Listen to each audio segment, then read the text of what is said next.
Gloria al Señor. Dios le bendiga, amados hermanos. Vamos a abrir nuestras Biblias en el libro de Colosenses,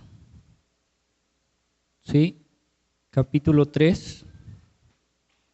Alabado sea el Señor. Colosenses 3, versículo 16. El tema de hoy le hemos titulado Cuando la palabra sobreabunda. Amén. Cuando la palabra sobreabunda, que tiene que ver con el resultado. Cuando algo sobreabunda, hay una muestra. Colosenses 3:16. Colosenses 3:16. Sí, está después de Filipenses. Entonces, en el Nuevo Testamento, y les decía, tiene que ver cuando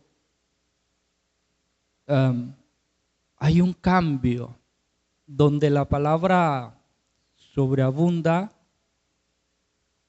hay un cambio. Amén. Es como cuando un pueblo que de pronto estaba pasando escasez, sequía y todas esas cosas, empieza a llover en abundancia y entonces empieza todo a florecer. Allá en Perú, especialmente la ciudad de donde yo vengo, de donde el Señor me permitió nacer,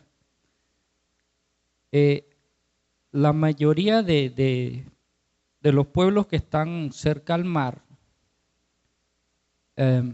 son desiertas, son zonas desiertas. O sea, ahí no llueve o llueve muy escasamente.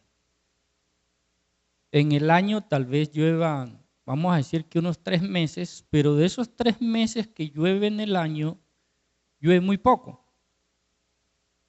Mayormente llueves en la parte alta de Perú, entonces las montañas de Perú, ¿cierto? Porque Perú tiene costa, sierra y selva, y las partes donde llueve es la sierra y la selva, pero en la costa no llueve.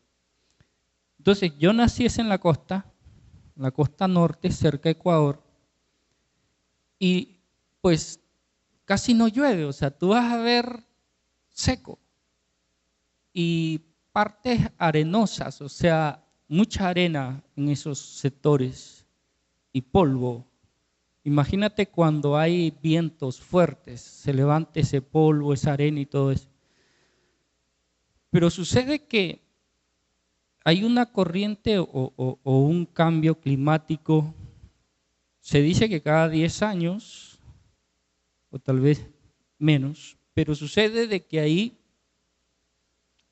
se desatan unas lluvias, como les dije, cada 10 años o menos.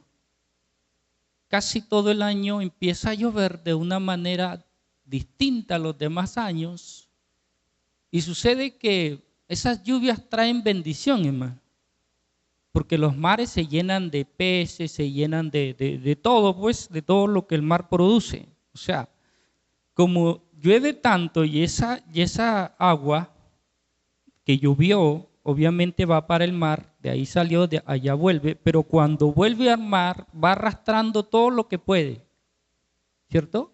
Tanto así que arrastra, si hay animales que la lluvia mata, se ahogan, los arrastra al mar, arrastra de todo. Y eso yo pienso que hace que esos seres marinos se alimenten de todo eso que el agua trajo, la lluvia trajo, y empiezan a abundar más. Entonces vas a ver más peces, más mariscos y todas esas cosas en el mar.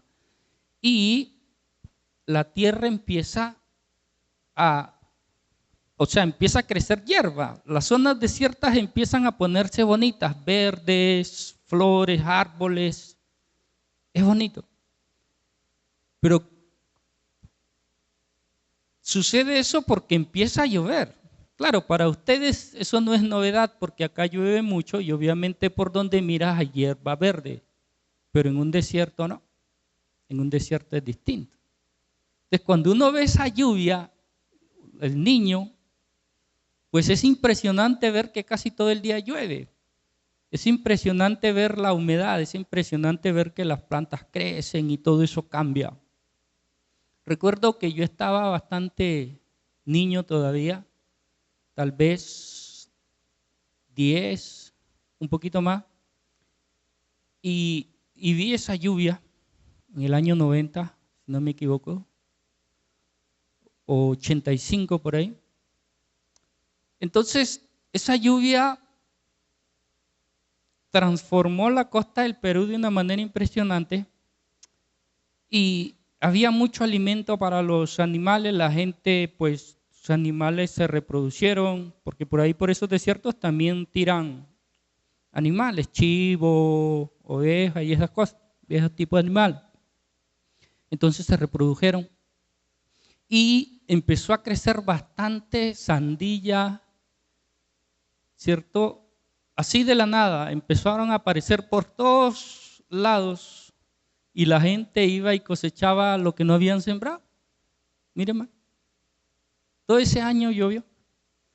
O sea, la lluvia hizo algo maravilloso. Claro que también hizo destrucciones porque se cayeron puentes, se cayeron casas, hubo cambios, pero también trajo bastante bendición. Entonces, cuando digo el tema que vamos a ver, cuando la palabra sobreabunda, tomamos como ejemplo la lluvia. Amén, hermano. Entonces, mire la diferencia entre un lugar que llueve constantemente y puedes sembrar de todo por donde tú quieras, y un lugar donde no llueve, que no puedes sembrar una sola planta porque no llueve, a menos que traigas el agua de otro lugar. Entonces, imagínate ese desierto y el que está acostumbrado a vivir donde llueve, va a ese desierto y ¿qué le va a causar en su corazón? Tristeza. Alguien me decía, yo pasé por esa ciudad seca, esas montañas secas, piedra seca, todo estaba seco, me parecía triste. ¿Y será que la gente puede vivir en esos desiertos secos? Y sin embargo hay ciudades grandes. ¿Por qué? Porque allá hay otras cosas, hay oro, hay petróleo, ya hay otras cosas. Pero bueno, el asunto es de que cambia todo cuando llueve. Se pone hermoso, se pone bello, puedes sembrar lo que tú quieras, puedes cosechar lo que tú quieras. La tierra empieza a dar fruto, esa tierra seca, esos desiertos se convierten en manantiales, se convierten en lugares hermosos. Amén, hermano. Y después que todo eso estaba solo, que nadie quería ir a vivir ahí porque todo eso estaba solo, decide la gente ir a vivir ahí, porque todo se pone hermoso. Entonces, cuando la palabra de Dios sobreabunda en el corazón de un creyente, va a pasar algo hermoso, como ese desierto, que al llover se volvió algo bello y empezó a dar frutos por todos lados, las tierras, las montañas, y todos se alimentaban, los animales del mar, los peces, se alimentaban también de lo que traía la lluvia. Todo, yo pienso que fue felicidad. Muchos aves que no llegaban a ese lugar porque era desierto, ahora escuchabas el sonido de las aves cantando. Había todo tipo de animalito que se había desarrollado y habían venido otros, habían emigrado de otro lugar a ese lugar. Entonces ya podías ver unos animalitos que antes no veías. Tal vez algunos peligrosos y otros no, pero eso hubo un cambio hermoso. Para mí fue hermoso ver ese cambio. Y hubiese querido que siga lloviendo en ese lugar, pero es solamente cada más o menos 10 años. Pero en nuestro corazón es distinto, porque desde el momento que la palabra de Dios empieza a sobreabundar, nosotros nos convertimos como en ese lugar que antes estaba desierto, que nadie quería habitarlo, que nadie quería vivir ahí, ni los animales más, digamos, más fuertes querían vivir en ese lugar, porque ellos obviamente iban a buscar un lugar donde podrían encontrar alimento, podían encontrar agua para beber y todo eso. Y cuando nosotros empezamos a reverdecer, cuando nosotros empezamos a ser llenos de la palabra de Dios, muchos vendrán a buscarnos, muchos vendrán a querer hacer casa en nosotros, muchos querrán vivir al lado nuestro. Esta iglesia, este lugar donde nos reunimos, debe ser un lugar deseado por la gente. Amén, hermano. Pero cuando un lugar como una iglesia puede ser deseada, si la gente al mirarla lo que ve es un desierto, lo que ve es un lugar vacío, un lugar frío, un lugar donde no hay una sombra donde refugiarse, un lugar triste. No sé si me explico. La iglesia debe ser como un oasis en medio del desierto. Amén, hermano. La iglesia debe ser un lugar deseable para la gente que anda sin Cristo. Nosotros debemos ser deseables, porque la misma Biblia lo dice, y ustedes serán deseados por las naciones, porque la presencia de Dios habita en nosotros. Pero qué triste es cuando la gente, en vez de desearnos, quiere estar lejos de nosotros. No somos deseables. No somos como ese manantial de aguas en medio del desierto. No somos como esa lluvia deseada en tiempos de escasez. No somos un lugar de refugio para los demás. Y nos preguntamos por qué. La Biblia nos enseña de sobreabundancia, pero sobreabundancia de la palabra. ¿Por qué esa sobreabundancia? ¿Por qué necesitamos que sobreabunde en nosotros la palabra de Dios? Dice el versículo que hemos citado, Colosenses 3:16, la palabra de Cristo more en abundancia en vosotros. La palabra de Cristo more en abundancia. No sea escasa la palabra de Cristo en nuestros corazones. La pregunta es, ¿será que mora en abundancia la palabra de Dios en nosotros? ¿Y cómo se refleja que hay abundancia?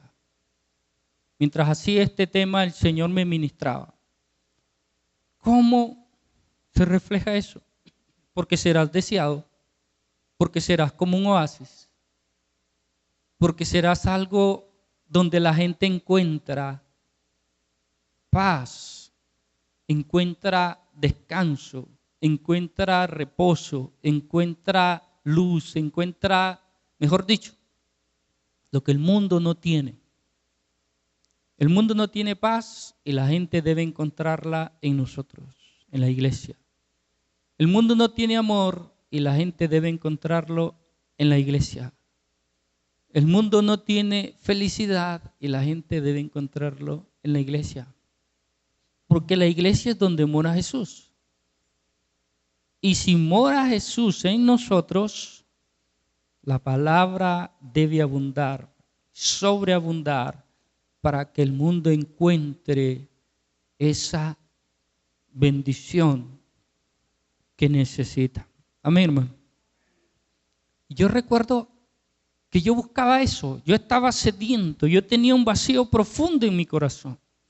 Un vacío que no lo llenaba el mundo para nada, ni los placeres, ni los deleites, ni el dinero, ni la fama, ni el poder, ni las riquezas. Y te digo porque tal vez yo no soy rico ni he sido rico materialmente, pero me di muchos lujos en el mundo.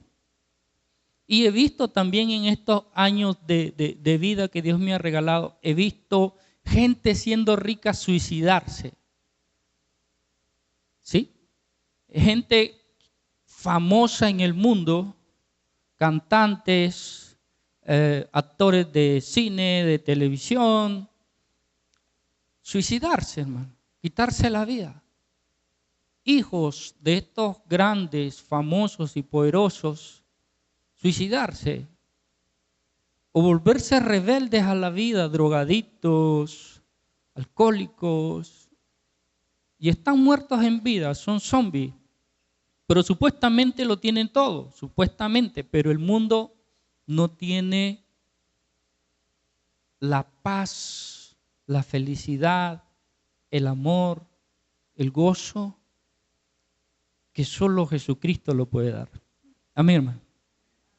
Entonces, cuando yo voy en busca de esa paz, de llenar ese vacío profundo que había dentro de mi ser, que no me dejaba ser feliz, que no me dejaba vivir, disfrutar de la vida, sino que todo lo veía difícil, confuso, todo lo veía mal, entonces no era feliz. Entonces yo decía, quiero realmente disfrutar la vida. Y si no es posible, pues entonces morir. ¿Para qué vivir en un mundo así, donde no se puede ser feliz? No tiene sentido vivir. Y alguien me predicó el evangelio y me llevó a la iglesia. Esa persona estaba llena. Yo estoy seguro que esa persona sobreabundaba la palabra de Dios en su corazón. No era perfecto, porque no hay hombre perfecto, pero sus palabras eran poderosas en Dios. Amén, hermano.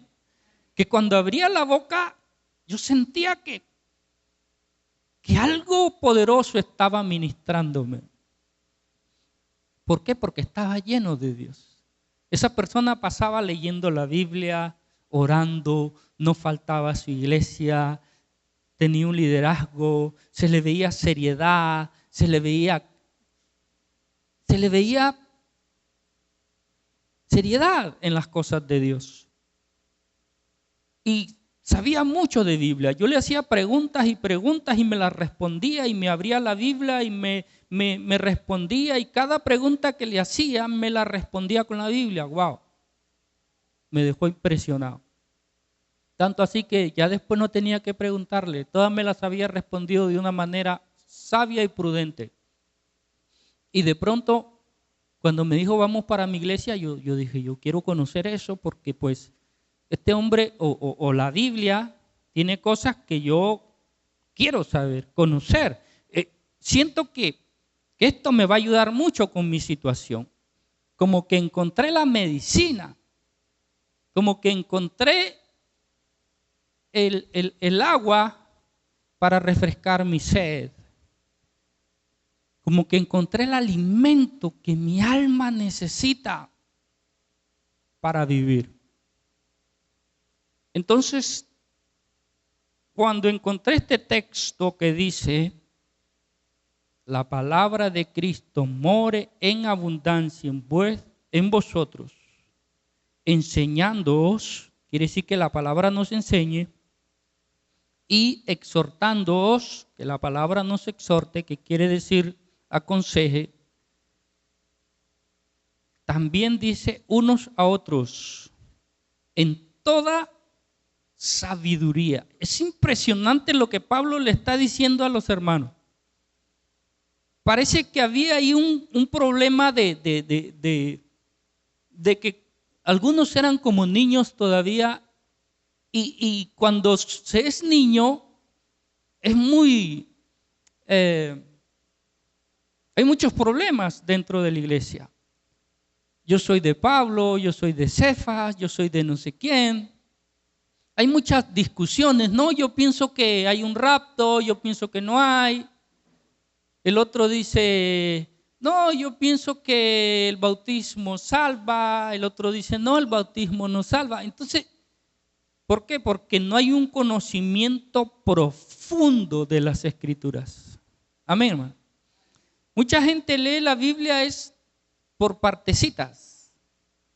O sea, cuando lees la Biblia por partecitas es como tener un rompecabezas y quererlo armar cuando el rompecabezas tiene 100 piezas y la gente recién ha colocado 3 o 4, pero ya piensa que sabe todo lo que el rompecabezas, la imagen que hay en el rompecabezas, ya cree que se la conoce. ¿Sí me explico?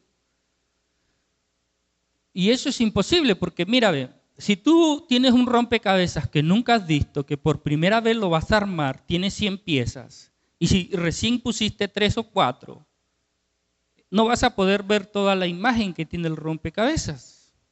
Tienes que armarlo con las 100 piezas para que tú puedas ver toda la imagen que tiene el rompecabezas. Y este es el problema de muchas personas que leen la Biblia, una partecita, otra partecita, un versículo aquí, otro versículo allá, y ya creen entenderla. Ya creen tener la autoridad para decir, no hay rapto. O la autoridad para decir, sí hay rapto. O la autoridad para decir, Cristo es Dios. Y el otro, Cristo no es Dios. Oye, si no te has leído toda la Biblia, de Génesis a Apocalipsis, si no has hecho un estudio profundo de el por qué, para qué, cuándo, dónde y cómo de la Biblia, no puedes decir que tienes la autoridad. No puedes. No tenemos el derecho a decir eso. Amén, hermano. Podríamos decir, pues, esto dijeron. El predicador, el apóstol, el teólogo, el querubín dijo esto y esto y esto. Pero eso dijeron. ¿Y tú qué dices? No, pues yo me tocaría orar y esperar que Dios me revele y me muestre si esto es así o no.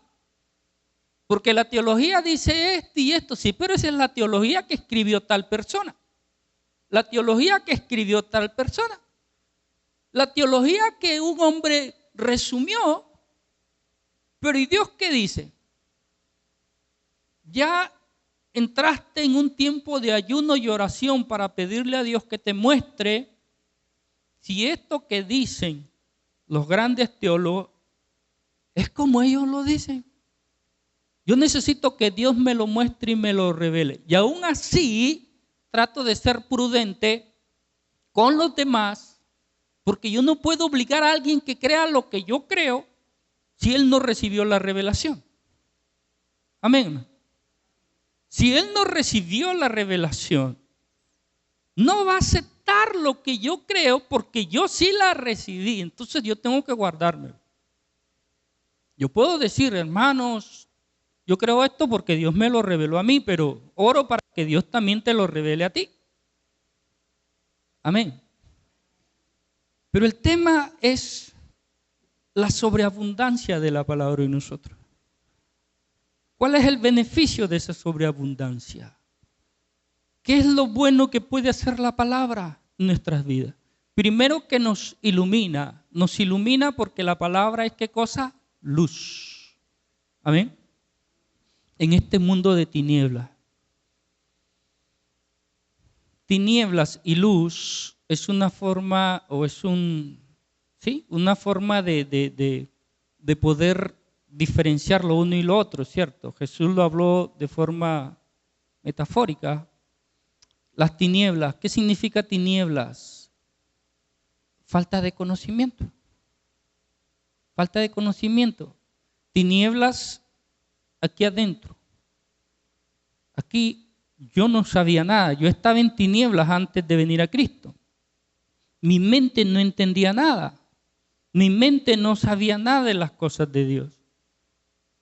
Mis oídos estaban cerrados, mis ojos, mi entendimiento estaba cerrado a las cosas de Dios. No entendía nada, no sabía nada, es decir, estaba en tinieblas. Pero cuando vengo a Cristo y Cristo empieza a mostrarme la palabra, empiezo a leerla y a leerla de Génesis a Apocalipsis y empezar a leer, yo digo, este libro me lo tengo que leer todo. Tengo tiempo para hacerlo. En la noche, en la tarde, en la mañana, en vez de sentarme a ver la televisión, en vez de darle dedo al teléfono, en vez de perder el tiempo, voy a leerme este libro. Lo voy a leer. Y entonces empiezo a leerlo. Del mismo Espíritu Santo me movía, me despertaba. Ponte a leer la Biblia. Necesito que la leas, necesito que la conozcas. Para el ministerio para el que te he llamado. Necesito que la leas toda. Y el Espíritu Santo no me dejaba tranquilo, ni de día ni de noche. Léela, léela, léela, léela. Hasta que terminé, ya me dejó quieto. Es como cuando el Espíritu Santo también te mueve a orar y te pone en un tiempo de oración. Ora, necesito que ores. Y te pone, yo no sé si 1 mes, 2 meses, 3 meses, 1 año, no sé. Él te pone a orar. Ya cuando ya Él cumplió el objetivo, te suelta por un tiempo. Y después te dice, necesito que ayunes.